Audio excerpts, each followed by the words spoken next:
மாண்புமிகு திராவிட நாயகன் தமிழ்நாடு முதலமைச்சர், இந்த மண்ணின் மைந்தர் நமது முதலமைச்சர் முத்துவேல் கருணாநிதி ஸ்டாலின் அவர்களின் ஆட்சியில் நிச்சயமாக கூறுகிறேன், இந்த பள்ளியில் நீங்கள் நல்லபடியா படித்து வெளியில வந்து பெரியாளாகி தன்னிச்சையாக நீங்கள் உங்களது சொந்த காலில் நிற்கும் மகத்தான வீராங்கனைகளாக நீங்கள் வர வேண்டும்.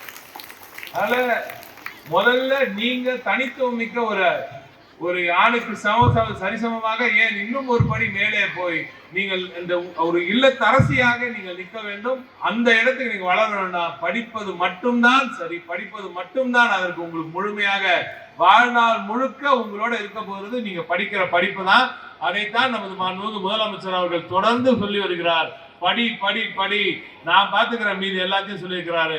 அடுத்து என்ன சொல்லியிருக்காரு, வேலை வாய்ப்பு வழங்க வேண்டியதுதான் எங்களது கடமை, நீங்கள் நிச்சயமாக படியுங்கள். நான் இன்னொரு விஷயமும் சொல்றேன், ஏற்கனவே நம்ம பள்ளிக்கு இந்த பள்ளி இவ்வளவு சிறப்பான ஒரு பள்ளியாக இருக்கிறதுனால் நமது ஆசிரியர் தலைமை ஆசிரியருக்கு ஒரு கோரிக்கை, ஏற்கனவே இந்த பள்ளியில படித்த ஒரு 5-6 பேரை நீங்க தேர்ந்தெடுத்து கொடுங்க. 5 நபர்களை தேர்ந்தெடுத்து இன்னும் வேலை கிடைக்காம இருப்பதில் நீங்க தேர்ந்தெடுத்து கொடுங்க. அவர்களுக்கு வேலை வாய்ப்பை உறுதி செய்யும் அந்த பணியை நான் நிச்சயமாக செய்வேன் என்ற அந்த உறுதிமொழியை அளித்து, இப்படிப்பட்ட ஒரு பள்ளியில் வந்து எனக்கு பேச வாய்ப்பு தந்த எனது மாவட்ட கழக செயலாளர்களுக்கு எனது நன்றியை தெரிவித்துக் கொள்கிறேன். இந்த பள்ளியை நான் சொன்னது போல யாரும் வெளியில இருந்து வந்து உங்களுக்கு இனிமே என்னைக்குமே உங்களுக்கு எல்லாம் அறிவுரைகள் எல்லாம் வழங்க தேவையில்லை. அப்படிப்பட்ட அற்புதமான ஆசிரியர்களை பெற்றிருக்கிறீர்கள். அவர்கள் தான் கடவுள்கள். ஆசிரியர்கள் சொல்வதை அப்படியே செய்யுங்கள். பிள்ளைகள் பண்ண அந்த ஸ்கிட் எல்லாம் பார்த்த ரொம்ப அழகா இருந்துச்சு. நம்ம உங்க பேர் ஸ்வேதாவா? ஸ்வேதா வந்து போன் வாங்கின பிறகு என்ன ஆச்சுன்னு சொல்லி எல்லாம் சொன்னாங்க. நல்ல விஷயம். ஆனா அவங்க சொன்ன ஒரு விஷயத்துல அந்த பாட்டு போட்டாங்க. அதான் இப்ப இந்த சமூக வலைதளத்துல ட்ரெண்டான ஒரு பாட்டு போட்டாங்க. அந்த பாட்டு போட்டோன்னு மொத்த பேர் சிரிச்சிங்க. அப்போ மொத்த பேருக்கிட்டே போன் இருக்குன்னு அர்த்தம். அது உண்மையா இல்லையா? அதனால முதல்ல அந்த போனை, வீட்டுல இருக்கிற போனை ஓரம் கட்டிட்டு அந்த போனை நல்ல விதமா பயன்படுத்தலாம். அடுத்த கட்டமா என்ன படிக்கலாம் என்பதற்கு பயன்படுத்தலாம்.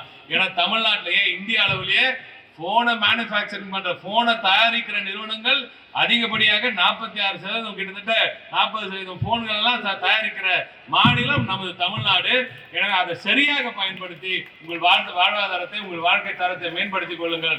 திராவிட மாடல் அரசு நமது மாண்புமிகு முதலமைச்சர் அவர்களின் அரசு உங்களுக்கு தேவையான அனைத்து உதவியும் செய்யும். நீங்கள் அடுத்ததாக புதுமை பெண் திட்டம் மூலமாகவும் நீங்கள் பயன்பெற வேண்டும். கல்லூரிக்கு செல்ல வேண்டும். மிகப்பெரிய படிப்பை படிக்க வேண்டும். இதே பள்ளிக்கு வந்து இதே மேடையில் ஏறி நீங்க அடுத்த தலைமுறை, உங்களது அடுத்த தலைமுறைக்கு நீங்கள் உங்களால் முடிந்த அந்த உதவியை செய்யும் அளவுக்கு நீங்கள் வளர வேண்டும் என்று வாழ்த்தி அருமையான அவர்களுக்கும் எனது நன்றிகளை கூறி விடைபெறுகிறேன். நன்றி, வணக்கம்.